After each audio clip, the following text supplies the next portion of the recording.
Hi hello good evening అందరికీ. ఈరోజు probability చాప్టర్లో బేసిక్ క్లాసెస్ అనేది చూద్దాము. ఫస్ట్ బేసిక్గా మనం ప్రాబబిలిటీలో నేర్చుకోవాల్సింది ఫస్ట్ ప్రాబబిలిటీ అంటే డెఫినేషన్ ఏంటంటే మనకు టోటల్ వచ్చే అవుట్కమ్స్ అంటే టోటల్ నెంబర్ ఆఫ్ పాసిబిలిటీస్ అంటే అవుట్కమ్స్ ఉంటాయి. ఇప్పుడు నేను ఎగ్జాంపుల్గా నేర్పించాలంటే ఇప్పుడు ఒక కాయిన్ తీసుకున్నామంటే మనకి హెడ్ అయినా రావచ్చు, టెయిల్ అయినా రావచ్చు. అంటే టోటల్ నెంబర్ ఆఫ్ హెడ్ అయినా టెయిల్ అయినా అంటే టోటల్ నెంబర్ ఆఫ్ అవుట్కమ్స్ ఎంత 2. మనకి వచ్చే ఛాన్స్ ఏదైనా హెడ్ అయినా వస్తుంది, లేకుంటే టెయిల్ అయినా వస్తుంది, అంటే 1/2. ఓకే, ఇలా టోటల్ నెంబర్ ఆఫ్ పాసిబిలిటీస్. ఇది న్యూమరేటర్లో ఏం రావాలంటే పాసిబుల్ కండిషన్స్, అంటే ఏదైతే రావాలనుకుంటున్నామో అది. ఇప్పుడు ఫర్ ఎగ్జాంపుల్ నేను టెయిల్ రావాలనుకున్నాను అనుకో, 1/2 total number of possibility outcomes. దాని యొక్క కండిషన్ ఏంటంటే 0 <= 0 అని రాదు, అట్లని 1 గ్రేటర్ దాన్ 1 కూడా రాదు. వస్తే హెడ్ అయినా రావచ్చు 1/2, లేదంటే టెయిల్ అయినా రావచ్చు.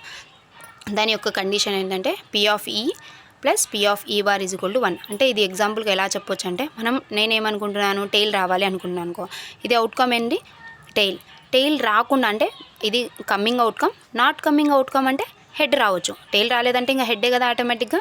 కాబట్టి ఇది టెయిల్ రావడానికి అంటే 1/2 ప్లస్ హెడ్ రావడానికి అంటే 1/2, మొత్తం కలిపి 1. ఇది ప్రాబబిలిటీ యొక్క బేసిక్, అంటే ఎక్కువ డీప్గా వెళ్ళకుండా జస్ట్ బేసిక్ నాలెడ్జ్ అంటే ఇక్కడ వరకు. అలానే ఇప్పుడు అంటే నేను ఒక్క కాయిన్ ఇస్తే టెయిల్ అయినా రావచ్చు, హెడ్ అయినా రావచ్చు. కాబట్టి 2 వస్తుంది outcomes. Total number of outcomes 2, either head or tail. అలా కాకుండా నేను ఏం చేస్తాను అంటే 2 కాయిన్స్ ఇచ్చాను. 2 కాయిన్స్ ఇస్తే మనకి ఎన్ని కండిషన్స్ రావచ్చు అంటే టెయిల్, హెడ్, టెయిల్, హెడ్. ఇప్పుడు నేను ఏమనుకుంటా అంటే ఫర్ ఎగ్జాంపుల్గా నాకు హెడ్డే కావాలి అనుకున్నాను అనుకో, ఒక్క హెడ్ అయినా కావాలి కంపల్సరీగా. అంటే ఇదైనా రావచ్చు, ఇదైనా రావచ్చు. అంటే టోటల్ నెంబర్ 4/4 ఇక్కడ నాకు రావడానికి ఛాన్సెస్ ఎంతుందా 3. నెక్స్ట్ నేనేమనుకున్నాను, ద 2 అవుట్కమ్ షుడ్ బి, రెండు కాయిన్స్కి అవుట్కమ్ ఏముండాలి, నాకే టెయిలే రావాలనుకున్నాను అనుకో, 1 ఒక్కటే. కాబట్టి 1/4. ఇక్కడ ఎందుకు 4 అంటున్నా అంటే టోటల్ నెంబర్ ఆఫ్ అవుట్కమ్స్.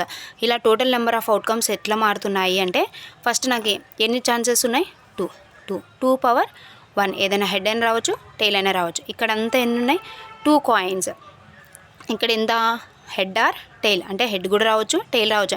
2 అనేది చేంజ్ కావద్దు, ఎందుకంటే ఒక కాయిన్లో హెడ్ అయినా ఉంటుంది, టెయిల్ అయినా ఉంటుంది. అంటే మనం తీసుకునే దాన్ని బట్టి. పైన ఎందుకు 2 రాసా అంటే నేను 2 కాయిన్స్ తీసుకుంటున్నాను కాబట్టి. ఇప్పుడు నాకు ఇక్కడ కూడా టెయిల్ అయినా హెడ్ అయినా ఎన్ని తీసుకుంటున్నాను, 3 కాయిన్స్. అంటే 2 × 2 × 2 8. ఇక్కడేమో 4, 2 × 2 4. ఇక్కడేమో 2 × 2 × 2 8. అట్లనే మనం ఏం తీసుకోవాలంటే ఒక డైస్ తీసుకున్నాం అనుకోండి. ఫర్ ఎగ్జాంపుల్ ఒక డైస్ తీసుకుంటే నాకు ఏమవుతుంది, అన్ని అవుట్కమ్స్ ఎన్ని 6/1. ఎందుకు ఒక్క డైయే కాబట్టి. ఇక్కడ కూడా ఎట్లనే తీసుకున్నా ఒక్క కాయినే కాబట్టి పవర్ 1.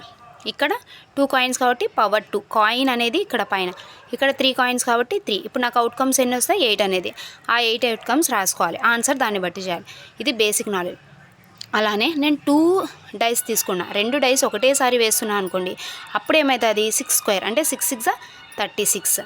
ఇలా అవుట్కమ్స్ వస్తాయి. ఇప్పుడు నేను ఏమనుకున్నా అంటే నాకు 12 రావాలి ఆన్సర్. నేను 2 ఒకటేసారి డైస్ వేసినప్పుడు నాకు 12 రావాలి అంటే ఛాన్సెస్ ఎన్ని ఉన్నాయి మనకి, ఇక్కడ 36. టోటల్ నెంబర్ ఎంత 36. ఒక్కటే ఉంది ఛాన్స్ కాబట్టి 1/36. అట్లనే ఏమడుగుతా అంటే ఒక రెడ్ బాల్, ఒక గ్రీన్ బాల్, 2 రెడ్ బాల్స్, ఒక గ్రీన్ బాల్, ఎల్లో బాల్. అంటే టోటల్ ఎంత 2 3 4. టోటల్ ఎంత 4. నేను గ్రీన్ బాలే కావాలనుకున్నాను అనుకో 1. నెక్స్ట్ నేను రెడ్ బాలే కావాలనుకున్నాను అనుకో 2/4. అదైనా రావచ్చు, ఇంకొక రెడ్ బాల్ అయినా రావచ్చు. ఇది బేసిక్ ప్రాబబిలిటీ యొక్క knowledge. Please like, share and subscribe to Arshiya Alishan channel. Thank you.